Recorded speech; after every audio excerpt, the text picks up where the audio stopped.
Hi hello friends, कैसे हैं आप लोग।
तो अभी जा रहा हूँ मैं PE3 से शायद मेंस करने classes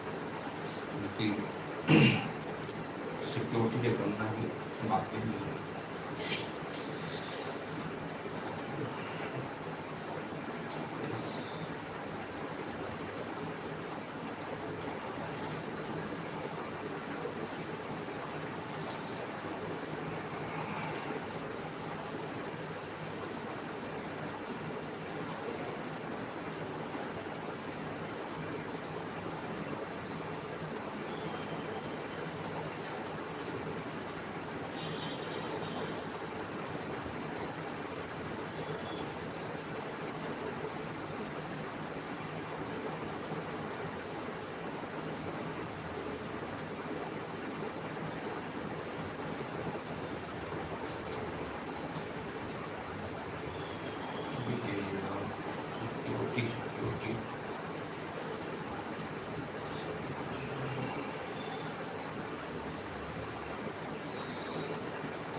That why would you think that if there is no extremism that stands, if you can mention this as well.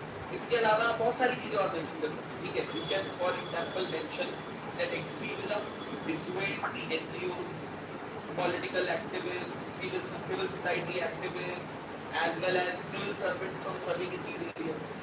Usually, you would see that people are sent states such as Nagaland, Manipur, etc. as punishment postings, which is unfortunate, which is very unfortunate, but at the same time, these places are looked at punishment postings. Why? Because no one wants to do them. Classes.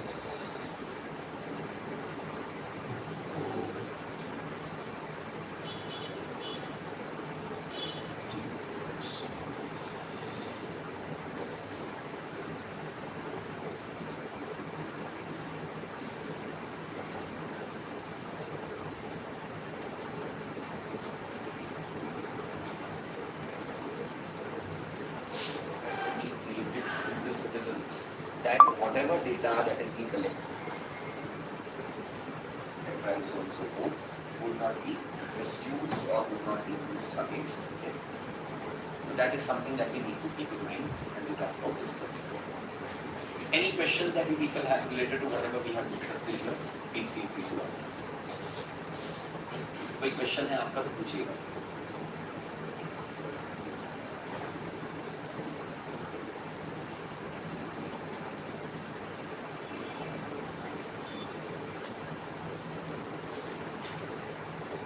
Okay, now let's move to the next topic, and this one is about how should India be trying to develop its own indigenous defense mechanism. I think this is a topic that we have discussed time and over again with respect to various reforms. So essentially, there was a new defense industrial corridor, the foundation for which it has been set up by the Prime Minister of the country, and the idea is to generate self-reliance in the defense sector in India. और India का defence sector का indigenisation किस तरीके से किया उसके ऊपर यहाँ पे कुछ चीजें मेंशन है, but let's try to talk about what are the various issues that exist in achieving self reliance in defence manufacturing in India.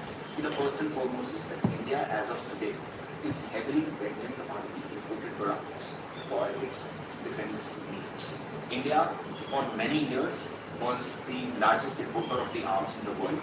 Even those technologies which we have developed indigenously, their parts and their various spares are coming from outside India. For example, as per the report of CAG, 90% of the import dependency for production, even for indigenously designed and developed advanced light helicopter.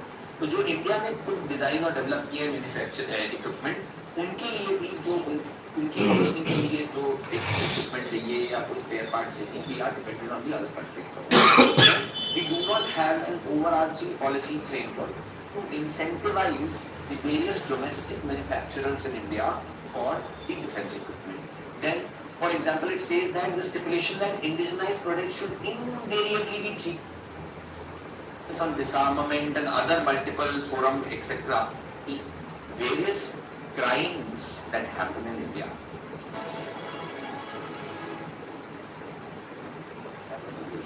And when we do the class for current affairs for internal security issues for the month of October, we have two issues that are very, very important and could probably be asked in this examination as well. And I believe that the topic of data application as well as the topic of critical infrastructure and the important topic of giving more powers to the central armed police forces in some of the border states of India is going to be very important for this year's examination. So, without wasting much of our time, let us begin discussing each of these topics and also try to tell you that what will be the probable questions that can be asked in the mains examination from these particular topics. Of course, the focus of this particular class is going to be primarily on the mains examination, but this can be also useful for anyone who is targeting a prelims examination as well, because in prelims examination as well, we have seen that UPSC in the past has shown an approach to ask certain questions related to internal security, even though those questions may be very different in nature from the ones that are asked in the mains examination. So let's start with the news for the month of class coordinator, the classroom team, and the David Forward platform that have been developed by China and the kind of concerns that they have raised in India. We will also be discussing about the critical infrastructure, and there is some directive that has been issued by the Central Electrical Authority for the functioning of the power sector in India, so that the protection of critical infrastructure can be done. So these are the three topics that I will be focusing on, and then we will move on to the month of November. Of course, there are news and shorts also that have been provided, but this is more like factual information or factual piece of the news, something that you could be guessing as a part of your discussion. So let's start by talking about the leasing powers that have been provided to the Central Armed Police Forces. So recently, what has been done is that the Ministry of Home Affairs, which is the controlling authority for all the Central Armed Police Forces in India, has released a notification that there will be a uniform jurisdiction that will be provided to the border security force in the bordering states of India. So all the states that share borders with Pakistan, Bangladesh and Myanmar, the jurisdiction, the territorial jurisdiction for carrying out operations have been made uniform for the border security force. So earlier, they used to be different kind of territorial jurisdiction, or the area of the territorial jurisdiction of the different forces was different. So for example, when we talk about Mizoram, Manipur, Tripura, Nagaland and Meghalaya, the existing operational area was 50 kilometers for the various border security forces, whereas it was only 15 kilometers in West Bengal, Punjab and Assam. But in Gujarat, on the other hand, this area of jurisdiction was more. Now we have brought in a kind of uniformity into the area that will be under the jurisdiction of these various central armed police forces. So what we need to first understand is that what are the powers that can be exercised by these border security forces in the border areas within their area of jurisdiction. So when we are saying that their area of jurisdiction has been limited to 50 kilometers and has been made uniform in nature, what exactly do we mean by the various powers and functions that are supposed to be performed by the border security forces in these areas? See, basically, what has been done is that under the various laws of the country, especially the Criminal Procedure Code of 1973, that certain powers have been given to these various agencies operational in the border security, in the border areas for the enforcement of law and order. So they have been given powers for search, seizure and arrest. Of course, they have not been given any investigation powers, but in order to prevent any kind of crimes, or in order to catch hold of the criminals, or in order to ensure that proper steps can be taken against people those who are involved in criminal activities in the border areas, these border security forces have been provided certain powers under various laws of the Parliament of India.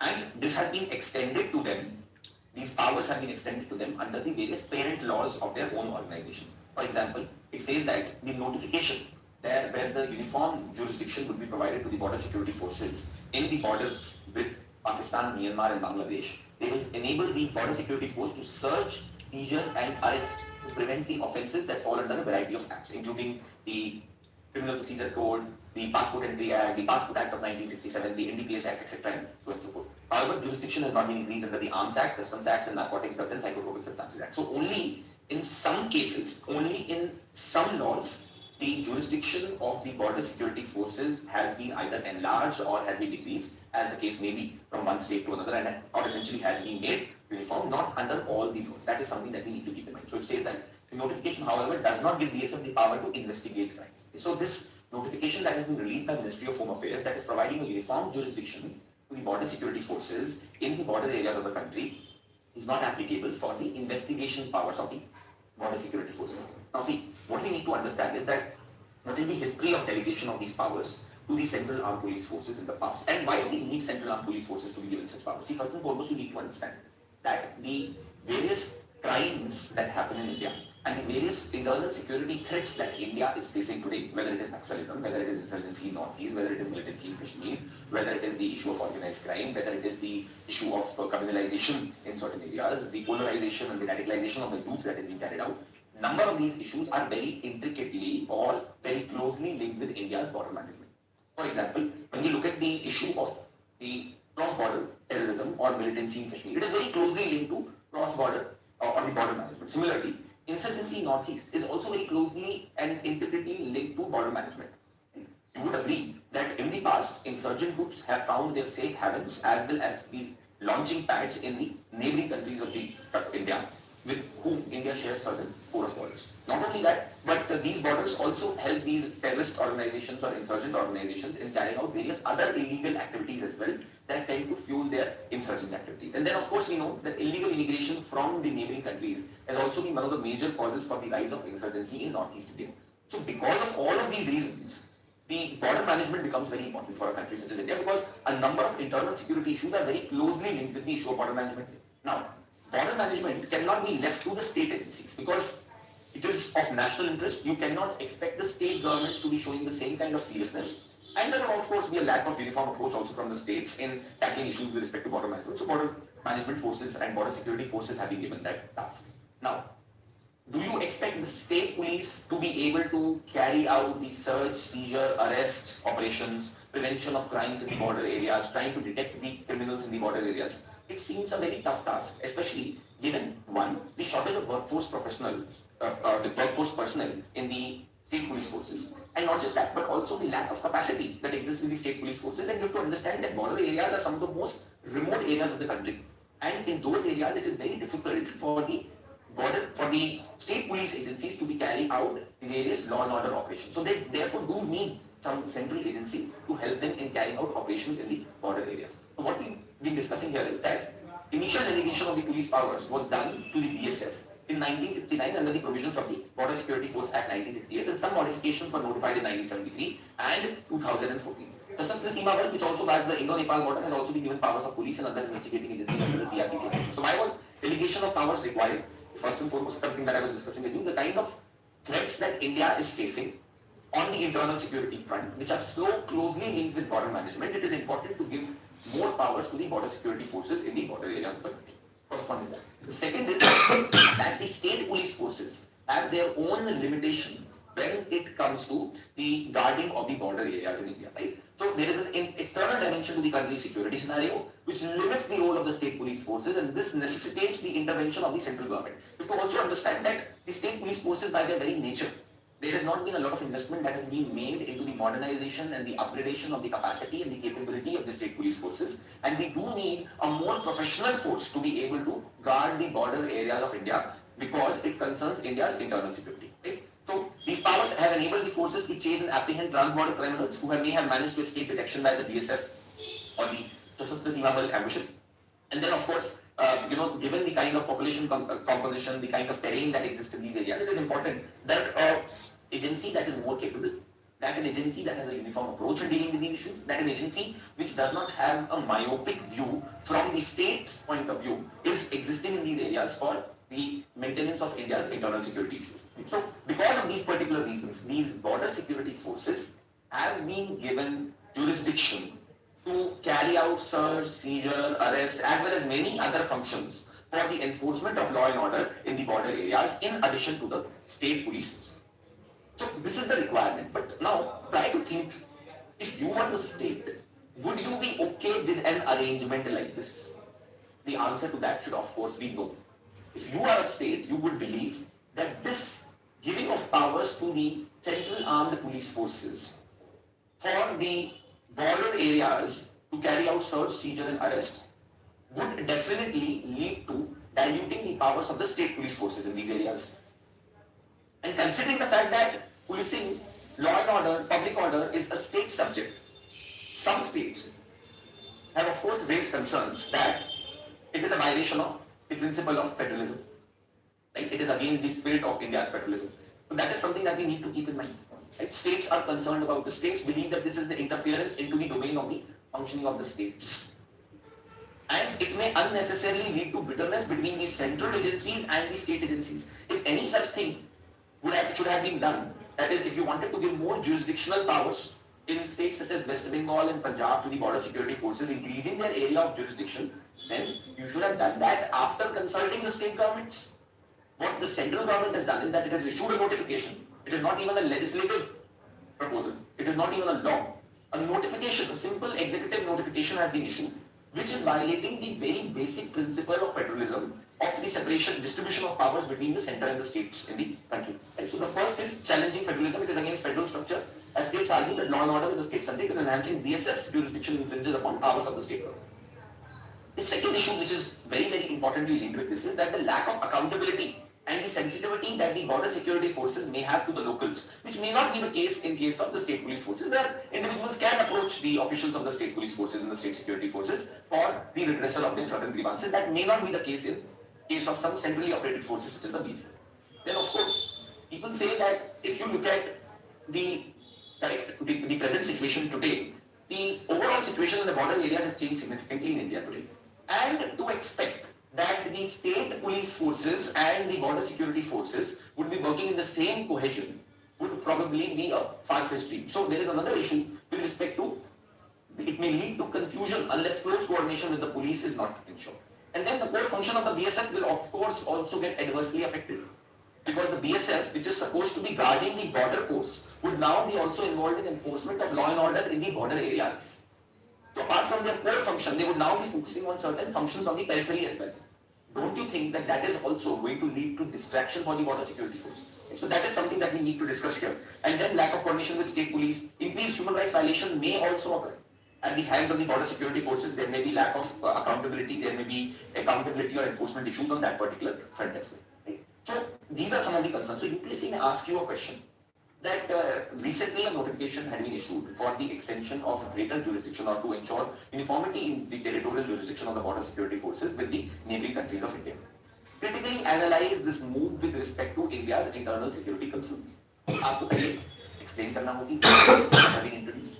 You will have to then talk about what are the concerns that are associated with this. And you should also talk about the various advantages or what exactly is the need because of which we require the territorial jurisdiction of the border security forces in the border areas under the various laws with respect to the enforcement of the law and order. Right? That is something that we need to keep in mind. Conclusion यहाँ पे जो लिखा है बहुत ही अच्छा conclusion लिखा हुआ है. That is something that we should be referring on. So let's try and understand what has been mentioned here in the conclusion. Conclusion में ये लिखा है that country of size of India and importance with multiple porous and sensitive international borders in a region as volatile as South Asia needs to be cautious about its border security. India, a country which has multiple porous borders and sensitive international borders, needs to be very, very cautious about its border security. It says that, but at the same time, states in India's federal polity are entrusted with the primary responsibility of managing the law and order in the states. It impacts the state's domain of authority. It must be dispensed adequately with the concerned state government. So you should mention that this is a move in the right direction. We are trying to bring in uniformity. We are trying to ensure that proper enforcement of the law and order can be done in the border areas so that the capacity of the states can be augmented, which may not be necessarily capable in dealing with the various law and order issues in the border areas. We could also talk about that, it is also important given the multiple porous and the sensitive international borders that India has with the other countries. But any such moves should only be enforced and implemented after carrying out proper discussions with the states. Because without coordination with the state police forces, you would anyway not be able to ensure proper enforcement of law and order in the border areas. You do need the cooperation and coordination of the state forces. Therefore, any such move like this should have only come after holding proper discussions and consultation with the state governments in the space. So that is something that we need to keep in mind here when we talk about the various steps that could have been taken in order to avoid the concerns that have emerged as a result of this. So it also suggests that enhancing police capacity and facilitating grounds for greater cooperation between the CAPF and the state police should be initiated jointly by the center and the state. Why are you only focusing on giving more powers to the central armed police forces? Why are you not focused on enhancing the capability of the state police forces themselves to be able to deal with these various challenges that emanate on the border areas? So these are some of the concerns, issues, as well as the reasons because of which this particular notification has been released by the Ministry of Home. Right? Now, the next topic that I'm going to discuss with you is about a certain move by China that has concerned India as a nation. We will not be going into technicalities of this because this is not a science and technology class. This is a security class where we will try and talk from the dimension of security, that what is the importance of this newly developed platform by Chinese and what are the kind of concerns that it raises for a nation such as India. If you have any questions related to the previous topic, please send it to the classroom team and they can then send that question further to me and we can take it up.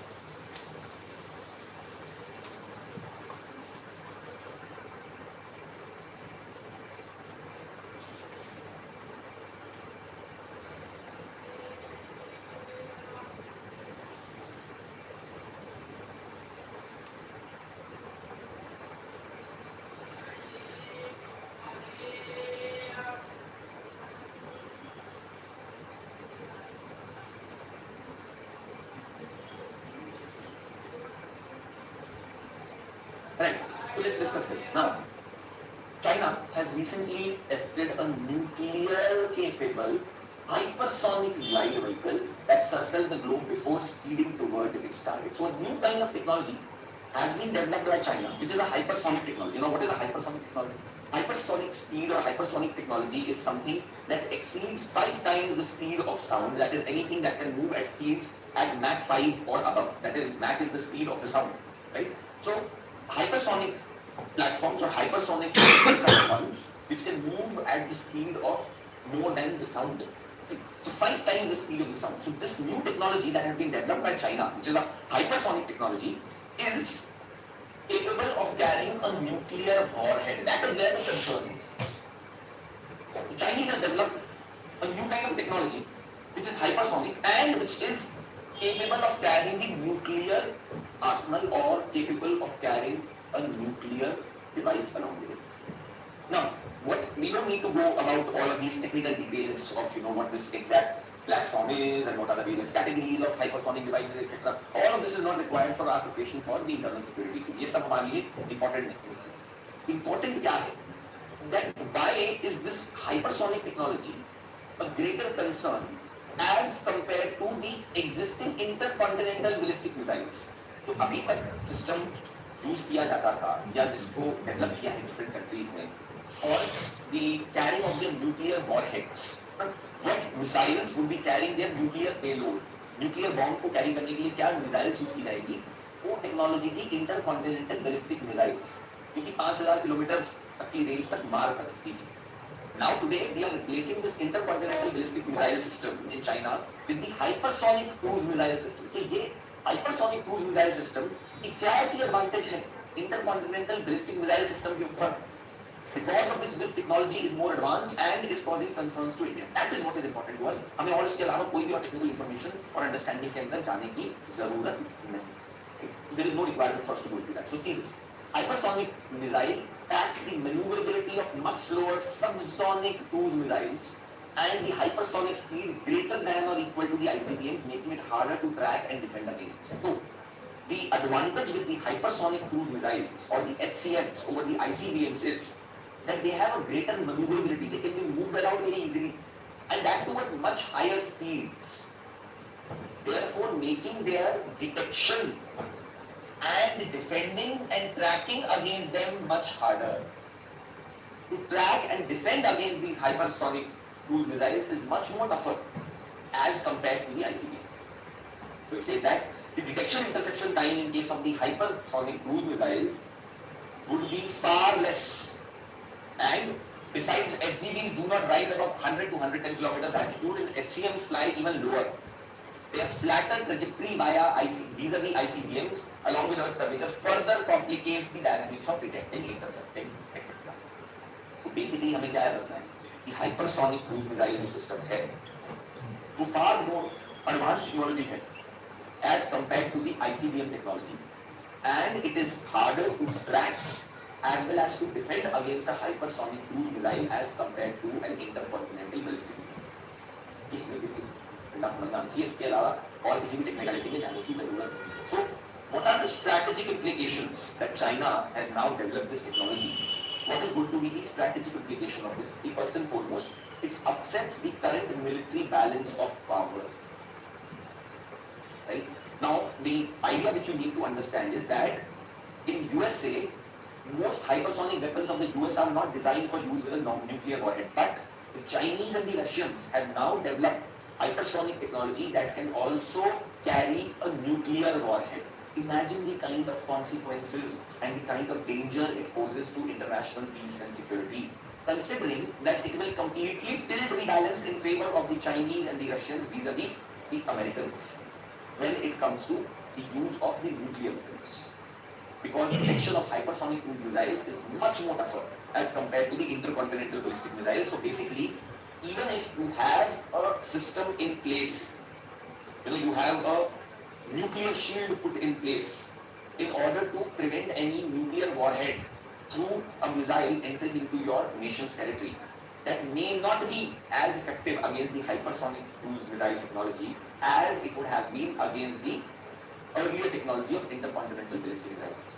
So that is something that we need to keep in mind. So the other thing that we need to understand here is that it creates a concern because the warning response times for the countries are going to be significantly reduced. As a result of it, it can have great ramifications for the international peace and security. The other thing is that it causes strategic instability also because hypersonic weapons with quick launch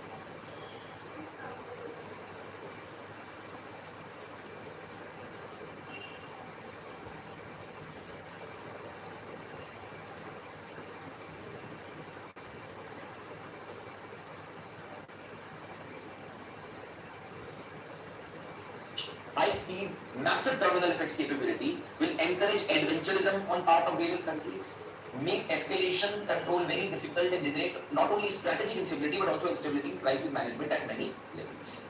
It may also lead to nuclear arms race between the various countries. And then of course it creates challenge or it has implications for India also, because this power or this technology can be used against India as well. So those are some of the strategic implications that are associated with development of this hypersonic cruise missile technology that can also carry nuclear weapons. Now, how should India be responding to this development is something that we need to keep in mind. See, first and foremost, probably one of the things that India needs to do is that at the global level, India needs to promote a dialogue with respect to reframing the issue from non-proliferation to the non-use of the nuclear weapons. Right? So we need to start talking more about and try to encourage the various countries of the world to make a move on adoption of the global no first use policy. Right? That may help in regulating the use of such technologies that may have the potential of disturbing international peace and security. Right? India can therefore propose a dialogue on hypersonic weapons at the Conference on Disarmament and other multiple forums, etc., without forsaking its quest for hypersonic weapons. So India should not say that, India should be encouraging of countries to develop the hypersonic weapons and hypersonic technology. But at the same time, we should try and promote a discussion that can we ensure that at least non-use of these technology for nuclear purposes, non-first use of this technology is something that can be promoted so that international peace and security is not. Then, other thing that is also mentioned here is that what says that arms race is a reflection of underlying political dynamic, and as a power competition among major powers accelerates, arms race is likely to be the norm and not the exception. Thus, India should be prepared for such eventualities. So, India should be prepared for the fact that it may lead to an arms race between the countries. If the Chinese and the Russians are developing this technology today, then the Americans would want to do so, and then every country will try to outdo the others. And India should strategically prepare itself in case it leads to a situation of arms race between the nations. The other thing that has also been mentioned is that India should try and get a competitive advantage for itself in the tracking of space subjects from both the space as well as from the ground. So it says that an independent SSA or the space situational awareness is required for India's space defense, and that has the potential to become strategic technology that other countries will require. And we also need to invest in technology ourselves. Right? We need to be investing in the AI-enabled air-launched ballistic missile, program things, etc. All of these things are not completely prepared. So we need to move fast, and we need to invest heavily in these technologies so that we can overcome China's capability in these particular areas that may cause threat to India's economy. I believe that this is a very raw topic as of now, and the probability of this topic being asked in the mains examination is very less as of now, in my opinion. But you should still be aware of what is hypersonic technology. You should be aware of what are the strategic implications and what are the concerns that it causes for India as a nation, and what steps India should take in order to overcome the concerns associated with the development of this technology by the Chinese. So that is something that we need to keep in mind very well. So this is about the second topic. If you have any questions, you can send it to the class coordinator. There is one question that has come from one of the students. Providing power and scale to state police can create conflict between central and state police, and also state may be politically bent toward insurgents. See, I don't agree with that. You as an aspirant for the civil services should not be mentioning that the state may be politically bent towards the insurgent. Right? It's not that the central government is going to be bent towards the nationalistic issue between the state governments would not be. That is a wrong statement to make, especially when you people will be working in the states only as civil servants. So when you become IAS officers, you will be working in the state. So I would first and foremost suggest that you should refrain from making such a statement. One is that. Second, I would say that, well, how would it create conflict between state and center? No. What is the objective? What you need to understand? Branch. What you need to understand is what is the objective of giving these greater powers to the BSF? The objective is to improve the security condition in the border areas. What is the most effective way to improve the security condition in the border areas? Is it by deploying some force from outside the state which may not be aware of the geographical realities, which may not be aware of the ground realities of that particular area, or would it be better to give more powers to the state police agencies and to make them only more capable?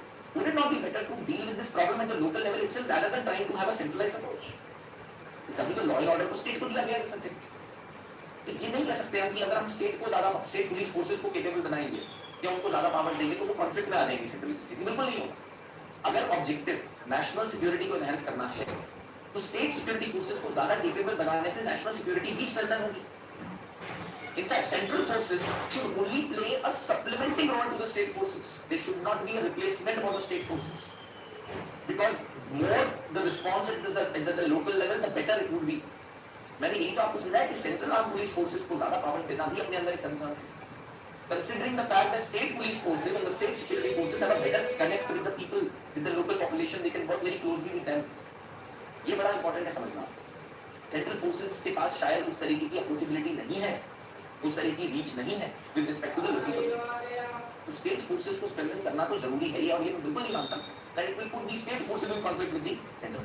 Rather, if your objective is to enhance national security, you should always say the state security forces should be given maximum possible training, equipment, infrastructure, capacity building should be done of these forces so that we reduce the overall dependence on the central armed police forces.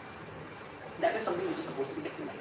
Now, critical infrastructure की बात करते हैं. So I hope that answers your question, Mr. Akshay.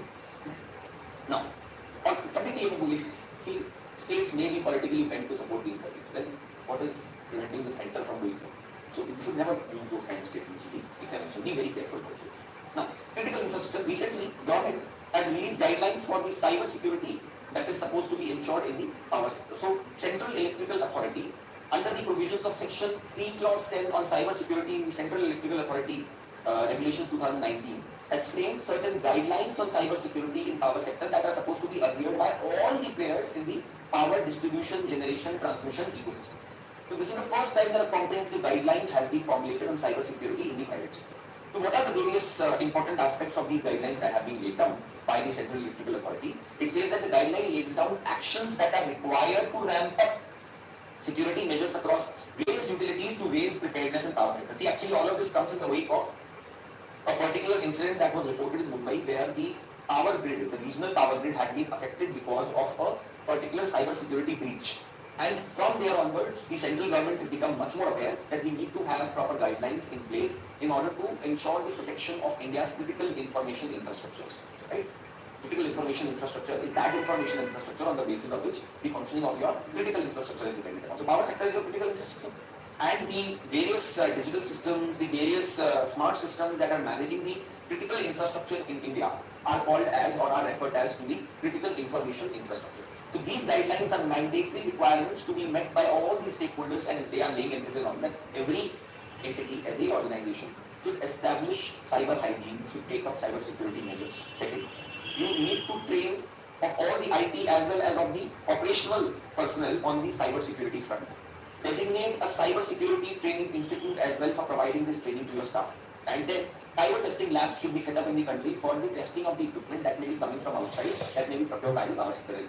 So the guideline mandates that ICT-based procurement should be done only from trusted sources. So now some sources have been listed as trusted sources from where these equipment should be procured, and the agency need to be very careful on that particular front, which says that if the product is not from a trusted source, it has to be tested for malware and identify trusted products, or else the product has to be tested for malware, hardware trojan before deployment for use in power sector, supply system, network system, where the system for trusted product and service is in place. This is the reason why. Because a lot of times this particular system, ये अगर आप ऐसा कोई system place नहीं रखेंगे, possible है.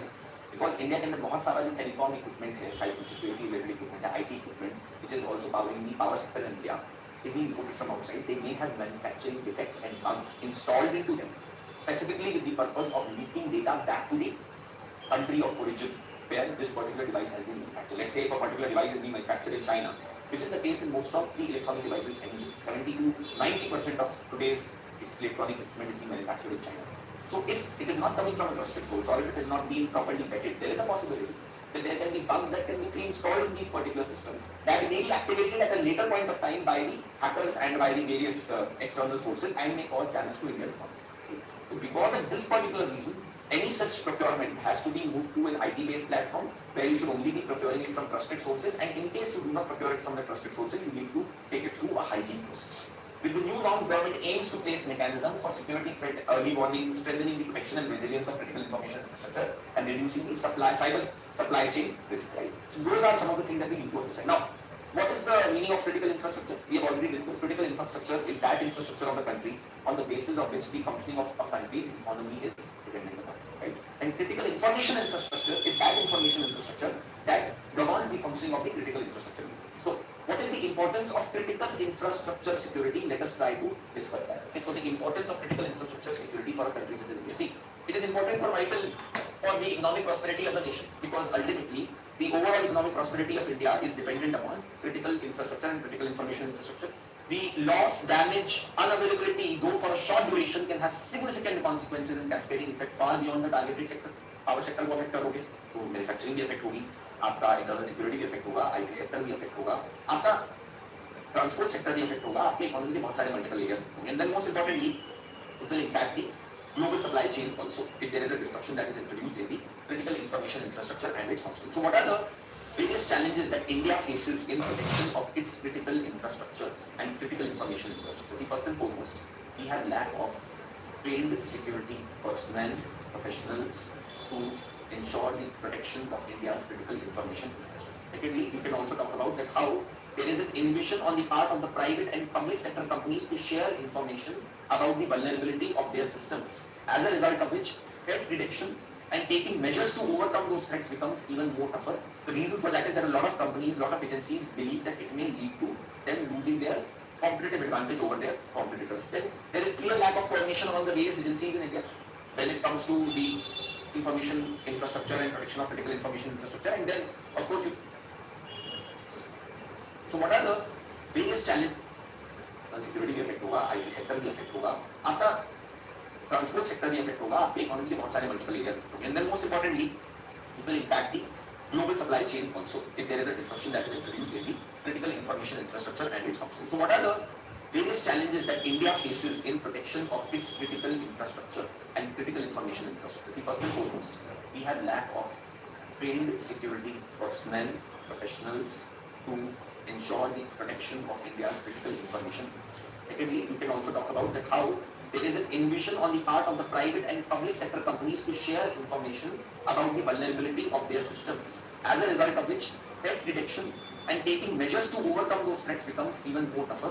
The reason for that is that a lot of companies, a lot of agencies believe that it may lead to them losing their competitive advantage over their competitors. Then there is clear lack of coordination among the various agencies in India when it comes to the information infrastructure and protection of critical information infrastructure. And then, of course, you need to talk about the fact that India has an asymmetry in the capability as well. Right? India lacks indigenization in hardware as well as software cybersecurity tools. This makes India cyber space vulnerable to cyber attacks motivated by the state and non-state. So ये कुछ challenges हैं जो हम face करते हैं अपनी critical information infrastructure को protect करने में. Human resource front के ऊपर, cooperation coordination front के ऊपर, we face problems with respect to the capability asymmetry as well. Right? Then, what are the various initiatives that have been taken by the government for the protection of the critical information infrastructure in the country?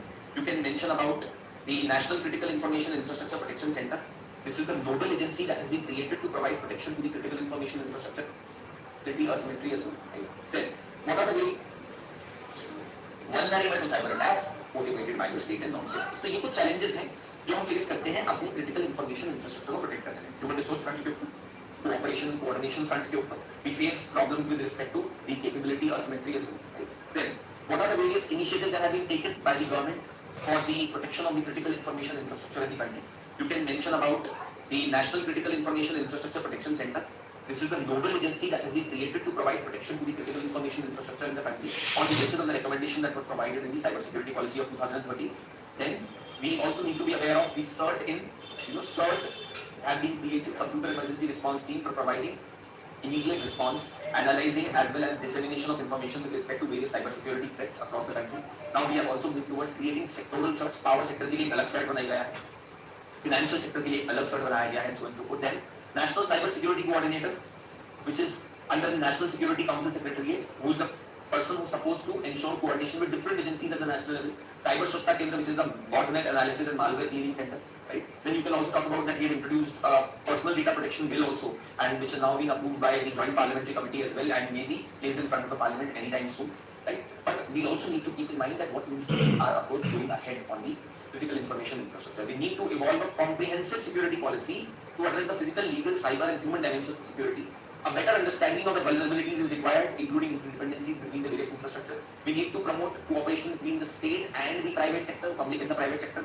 We need to build and grow a cyber workforce of trained professionals in the cybersecurity area, and we need to develop our own indigenous capacity and capability in manufacturing of the telecom equipment if we do not want any such snags to occur in future. So these are some of the things that can be suggested by you with respect to building. So again, a probable question that can be asked by UPSC: what do you understand by critical information infrastructure? Given the recent incidents that have happened affecting India's critical information infrastructure, what are the various challenges that are faced in protection of India's critical information infrastructure, and suggest certain solutions to overcome. ऐसा कुछ UPSC आपको एक question. This is all about the current affairs for the month of October on the topic of internal security. Any questions that you people may have, please feel free to post them. Any questions or any doubts that you may have related to whatever we have discussed in here in the topics under the month of October, please feel free to post them to the class board. The personal data protection bill. See, I believe that this is a very, very important topic. UPSC has already asked a question on this few years back when the draft bill had been suggested by the Chief Krishna Committee report on the draft data protection. And now there was a joint parliamentary committee that had been made to provide various solutions with respect to bill.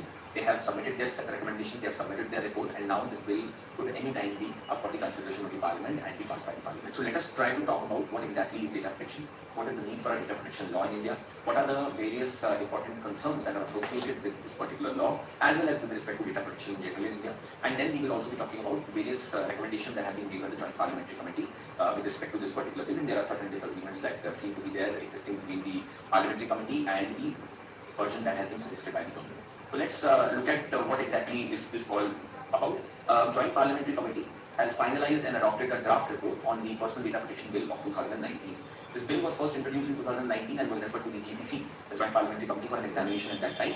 And this has been deliberating on the report since 2019, and it has got 5 essential submitted reports, and now it has submitted its report. So first and foremost, we need to understand what exactly is data protection all about. See, data protection, the idea is that in the course of governance, in the course of carrying out various functions, various agencies, whether private or whether government, may be included in collecting your and my data. Now, this data that can be collected by the agencies could be of two kinds. First one would be personal data, and the second one would be non-personal data. Personal data is any piece of information which, if collected by the various agencies and deciphered, could lead to the agencies to understand which and who the exact person is. Essentially, personal data is that information that relates to a specific individual. Color of the eye, the color of the skin, name, religion, the origin of the birth, the origin place of that individual, the language that person speaks. Whereas non-personal data is a more generic data. Say, for example, in the state of Delhi, how many people are educated? 70% literacy. Okay, that is non-personal data. So, in the process of carrying out various functions today, various agencies, including the private and the government, are involved in collection of data. Now, because there is a lot of personal data also that is involved, it is important to ensure the protection of that personal data. It is important to ensure that that personal data is not put to misuse. It is important that that personal data is not misused to cause harm to you and to intrude into your privacy. Any data that is being collected, let's say by the government agency, let's say they want to vaccinate you, they will ask you for your Aadhaar information, etc. All of this information that is being collected by the hospital or by the agency which is carrying out the vaccination process, it should not leak it to someone else, right? Because it could lead to an intrusion into your privacy, violating your right to privacy, violating your Article 21, as well as violating your Article 19 of the Indian Constitution, right? So let's try to understand that. Data protection, what is the meaning of that? It refers to policies and procedures that seek to minimize the intrusion into the privacy of an individual that may be caused by collection and usage of their personal data. It says that it assures that data is not corrupted, is accessible for authorized purposes only, and follows applicable legal or regulatory requirements. It also ensures that the security of individuals' personal data and regulates the collection, usage, transfer, and disclosure of the said data. It places accountability measures. In case if there is an organization that has access to your personal data, they should be accountable that there should be no breach of data, and in case there is a breach of data, an action can be taken against them under the law. That is what data protection means. So, what is the requirement for having data protection? ये तो हम सबको ही पता है, पर फिर भी एक बार पढ़ लेते हैं. First and foremost, it will help in tapping the transformational potential that the digital economy has. But that can only happen when people have confidence that when they will use these devices, when they will give their data as a part of availing the digital services, it would not cause harm to them. So it is important to ensure consumer confidence, as well as it is important to ensure that there is a balance between the protection of the privacy of the consumer and the customer, as well as giving certain maneuverability and powers to the private agencies also, so that they can function in a more free manner. Then again, the other thing is that today data is the new currency. Data is very, very valuable. Data can be sold, data can be misused, data can be put to such great misuses. So therefore, it says that when they need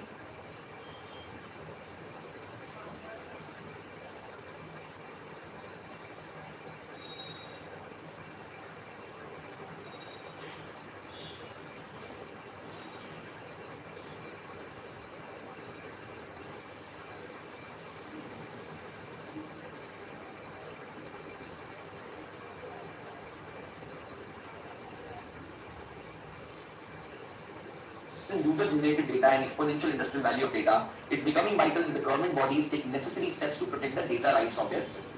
It is also important to protect digital sovereignty. It says that data generated by citizens is considered as a national asset, which may be required to be stored and guarded with national boundaries subject to security and strategic interests of India. It is also important to define entitlements expected by the citizens as the right to privacy comes into play with respect to data that is being handled by the various functionally the various machineries. Also, to meet the international standards of data protection. Various countries such as the European Union, etc. have put in stringent standards of data protection. India also needs to follow suit on that particular front. Then there is importance of this in rising data collection during the pandemic also. So it is important that any such information and data that has been collected is not put to misuse, right? And then increasing sophistication of cyber crimes that we are seeing today, because of that also, it says that they are now extremely organized and collaborative. Moreover, volume of data generated on internet and the spread of new technologies such as AI, etc. can pose a great threat to the misuse and the abuse of this data that has been generated. So what are the challenges that exist in India with respect to the data protection?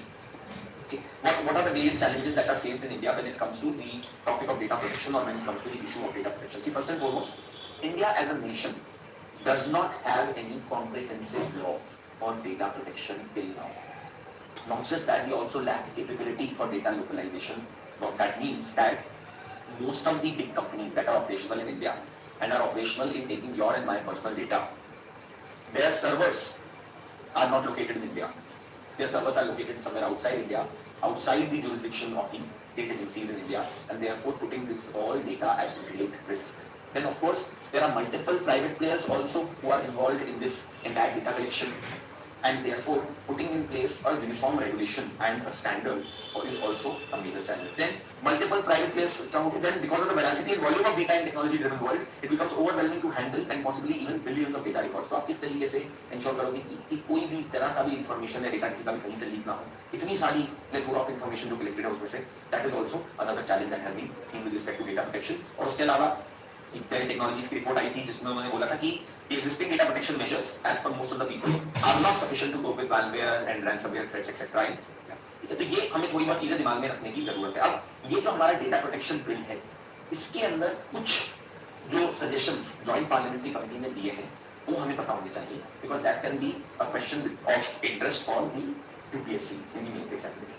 What can UPSC ask? One, they can ask about that in the Joint Parliamentary Committee is recommended that non-personal data should also be included within the ambit of the law, and the law could be renamed to be called as Data Protection Act, not just Personal Data Protection Act or Personal Data Protection Bill. Second thing is, this committee has also suggested that the entity which collects and processes the data, like let's say a Facebook or a Twitter or any agency that has been given the data of the personal, should be complied to report a data breach within 72 hours. And they should mandatorily disclose if the information relating to a data principal, that is the person who had or who owns that data, is passed on to someone else or not. And every agency, every private entity should appoint a senior management personnel as data protection officer who will ultimately be responsible for lapse or violation in the data protection of that particular company, and additional compliance for companies that deal exclusively with children data. जो companies children data के साथ exclusively deal करती हैं, because ये और ज़्यादा sensitive area हो जाता है, उनके ऊपर तो और ज़्यादा additional compliances होनी चाहिए, और इन companies को directly data protection authority जो कि नोडल एजेंसी बनाई जाएगी उनके साथ register करना. It also says that no changes to be made to the section that allows processing of personal data without a person's consent, if this is necessary among the other things for provision of services or benefits from the government. Because यहाँ पर जो हमारा जो draft bill था, it says that one can obtain confirmation from the fiduciary whether their personal data has been processed, and it also includes a right to be forgotten, which will allow the users to erase their personal data. ठीक है. फिर social media intermediaries के ऊपर भी कुछ प्रतिमानों ने या कुछ रेगुलेशन लगाने की बात करी है जॉइंट पार्लियामेंट्री कमेटी ने. They have said that no social media platform to be allowed to operate in India unless they separate their separate office operational in India. All social media platforms which do not act as intermediaries should be treated as publishers and be held accountable for the content they post and should be held responsible for the content from unverified accounts on their platform so that they cannot escape any kind of responsibility later on for any information that is posted on their website. And a statutory media regulatory authority on the lines of Press Council of India should be set up. That should be a self-regulatory body for the social media agencies in India. इन्होंने ये भी बोला है कि data protection authority जो है it should be bound by directions of the union government in all cases not just the questions of policy. उसके अलावा उन्होंने ये भी बोला है that central government must produce and prepare and pronounce an extensive policy on the data protection in the country and that the copy of sensitive and critical data already in possession of foreign entities must be brought back in a time bound manner so that data localization can happen in India. एक जो और important recommendation JPC ने बोली है but बहुत सारे लोगों ने उसको नहीं एक्सेप्ट किया और JPC फाइनली उसको एज अ रिकमेंडेशन अपनी रिपोर्ट में नहीं एक्सेप्ट करी. That is we should not have public order as a ground for the exemption to be provided for certain agencies of the state from the Data Protection Act. And they have also suggested that there should be some kind of judicial or parliamentary oversight for granting such exemptions that have been given to various agencies by the government for the Data Protection Act. तो ये so that executive अपनी power को excessively misuse ना. ये कुछ provisions आपको दिमाग में पता होने चाहिए when we talk about what recommendations have been made by the Joint Parliamentary Committee on the Data Protection Bill, Personal Data Protection Bill of 2019. Right?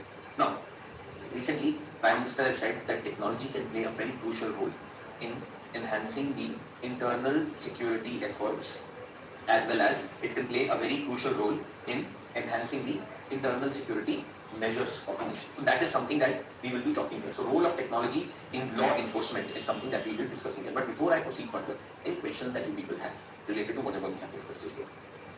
यहाँ तक जो भी discuss किया उससे related questions या कोई doubts हैं तो पूछिए.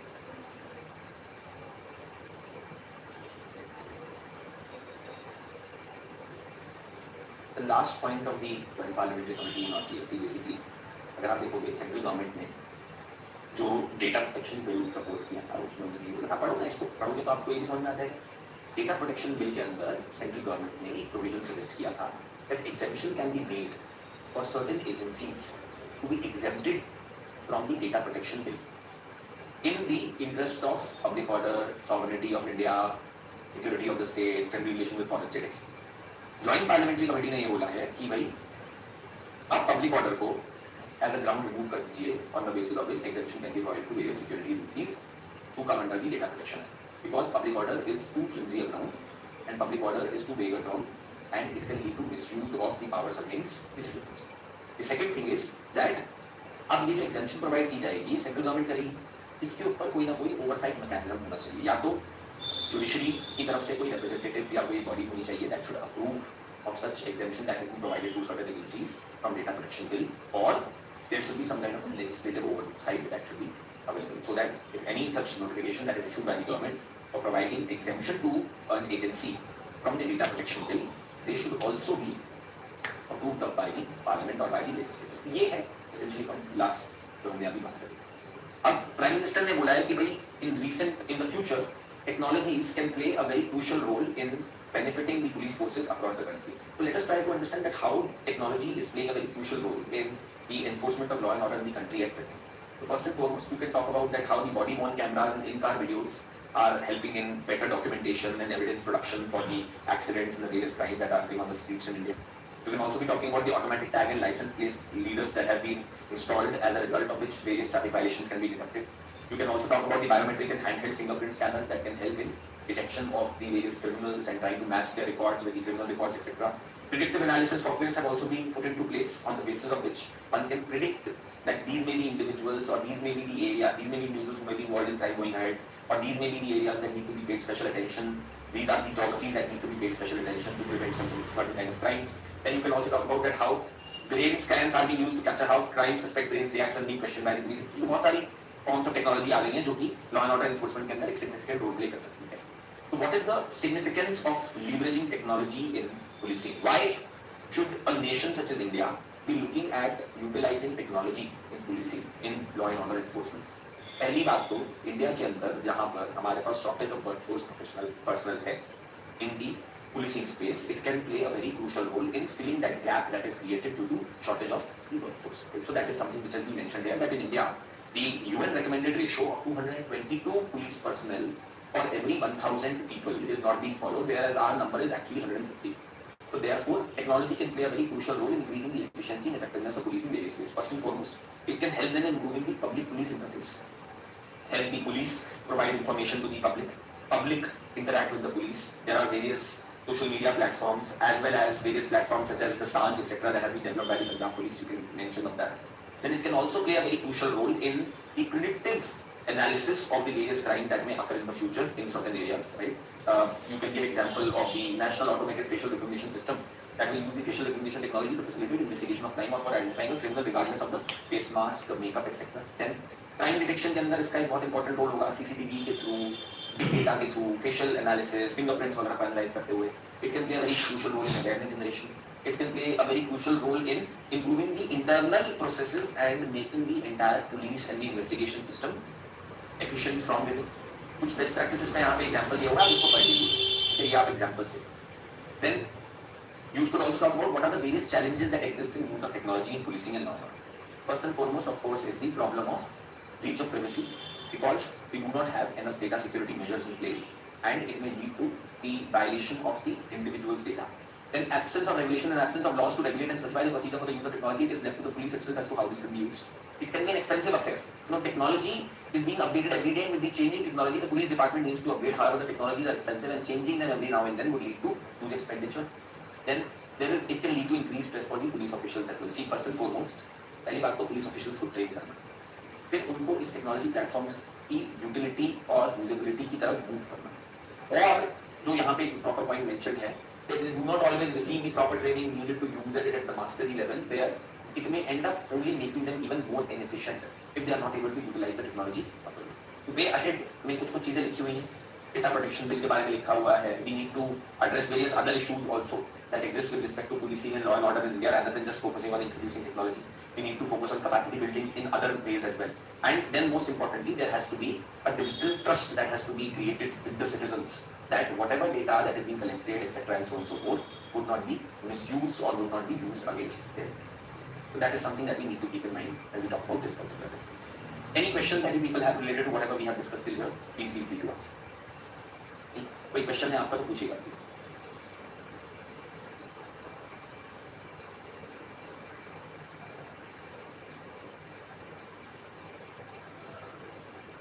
Okay, now let's move to the next topic, and this one is about how should India be trying to develop its own indigenous defense manufacturing. See, this is a topic that we have discussed time and over again with respect to various reforms. So essentially, there was a new defense industrial corridor, the foundation for which has been set up by the Prime Minister of the country, and the idea is to generate self-reliance in the defense sector in India. और India का defense sector का indigenization किस तरीके से move किया, उसके ऊपर यहाँ पे कुछ चीजें mention है. But let's try to talk about what are the various issues that exist in achieving self-reliance in defense manufacturing in India. The first and foremost is that India, as of today, is heavily dependent on the imported products for its defense needs. India, for many years, was the largest importer of the arms in the world.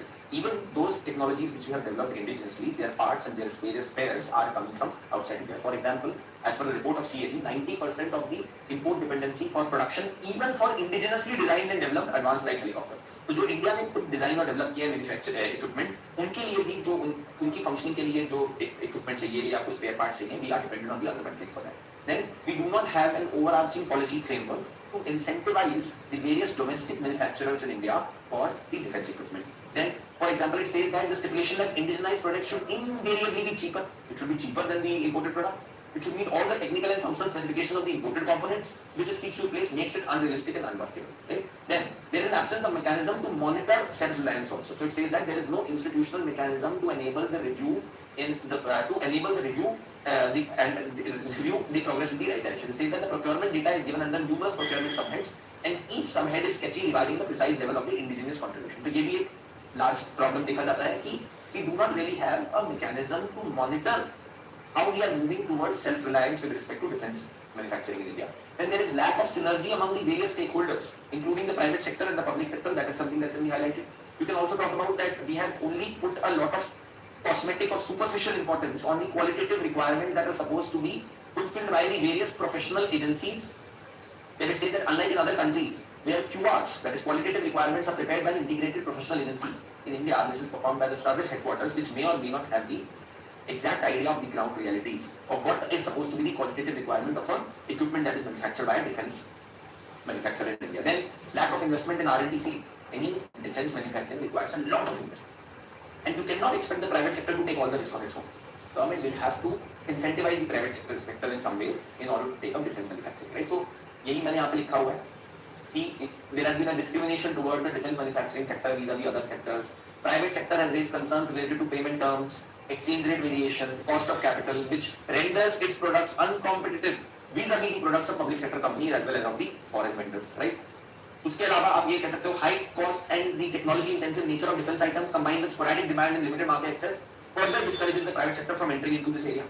The industry has demanded its inclusion in the government's harmonized master list of infrastructure sub-sectors and its eventual inclusion in RBI circular on the financing of infrastructure, definition of infrastructure lending, so that. And what are the reasons for heightened trafficking of drugs in India? See, first and foremost, increased production of opium in Afghanistan, great domestic demand that is increased in India, large number of youth, increasing youth.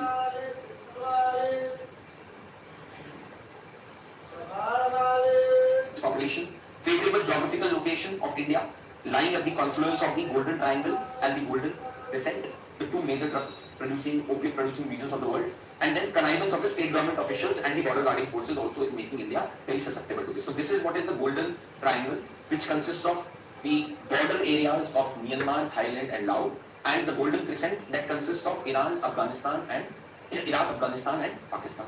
So India is the confluence of these two regions, therefore becoming a transit as well as the transit hub as well as the consumer of the drugs themselves. Right? So drug trades has a significant implication on India's national security. ये important aspect है सबसे. First and foremost, drug trade and drug trafficking facilitates other organized crimes. Example, Pathankot attack में जो terrorist India enter किए, वो actually वही root enter करने के लिए यूज किए, the one which is used by the drug traders. The second is that the increased nexus between the drug traffickers and the terrorists has a great potential to destabilize the national security of the country, especially because a lot of terror funding is coming from the sale of the drugs for the terror organizations. Then, of course, encouraged drug consumption is also a major problem because it creates problems for the society. It destroys the demographic dividend. Your youth is getting into drugs. They're consuming drugs, creating various societal problems. And of course, it creates impact on the state institutions as well, where it has a direct bearing on political process that drug cartels subvert, penetrate and further corrupt state institutions to control the illegal drug trade. So what measures have been taken by India to overcome drug trafficking? ये बड़ा important question है, इस बार के लिए मैं आपको बता रहा हूँ. NDPS Act of 1985 is an act that has been enacted by the Parliament of India to control the sale, trade, manufacturing, consumption, etc. of the psychotropic drugs as well as the various narcotic drugs. Then we have also ensured the physical security of our borders by imposing stricter regime, stricter norms on the border areas. Then Nasha Mukt Bharat Annual Action Plan campaign for 272 most affected districts for awareness building and enhancing the community participation or removing this ill of drug consumption from the society. Eliciting cooperation from the neighbors by entering into several bilateral and multilateral agreements. For example, we have entered into an agreement with Iran to curb influx of drugs from Chabahar and the Bandar port into India. And then cooperating with voluntary organizations as well to ensure the enforcement of the various drug control measures to rehabilitate the people, those who are into the consumption of drugs, etc. and so on. They ahead में लिखा हुआ है that enactment of various legislation is indeed provided the government with the means to achieve the twin goals of reduction in drug supply and demand. However, effective implementation of the laws along with robust measures is needed to overcome the loopholes in strategy to prevent the drug trafficking in India. Now, what UPSC may ask you is that given the growing concerns with respect to the drug production in Afghanistan, what are the various security challenges that are posed to India? And what steps have been taken by India in order to overcome drug trafficking, or what are the various implications of drug trafficking for a nation such as India or its national security, and how can these various threats and challenges be overcome? So that is the question that can be posed by UPSC. उसके अलावा news and shorts यहाँ पे कुछ factual piece of information वगैरह दिए होंगे, you could please read through them. Important from prelims point of view, but not so important from the mains point of view. Any questions that you people have? This is all that I had for the current affairs class for the month of October and November for internal spirit. Any questions or any doubts that you people have, please let me.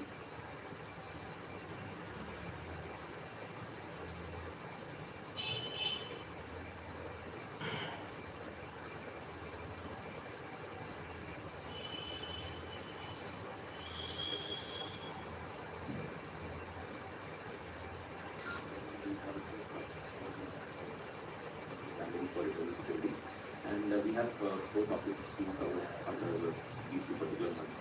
The first topic that we will be discussing is with respect to the internal security topic. So let's just quickly jump to the topic and what exactly is the context in which it is coming to use. So recently, the government has announced that it will be looking at deploying the anti-drone technologies in India, and that brings into context the kind of threats that are being posed to India's internal security by the emerging technologies. So the question is, first and foremost, what do we mean by emerging technologies? So emerging technologies refer to those technology, that particular field of science and engineering, which is expected to become big in the next few coming years or is already in the stage of development. So you can find the definition of emerging technologies there.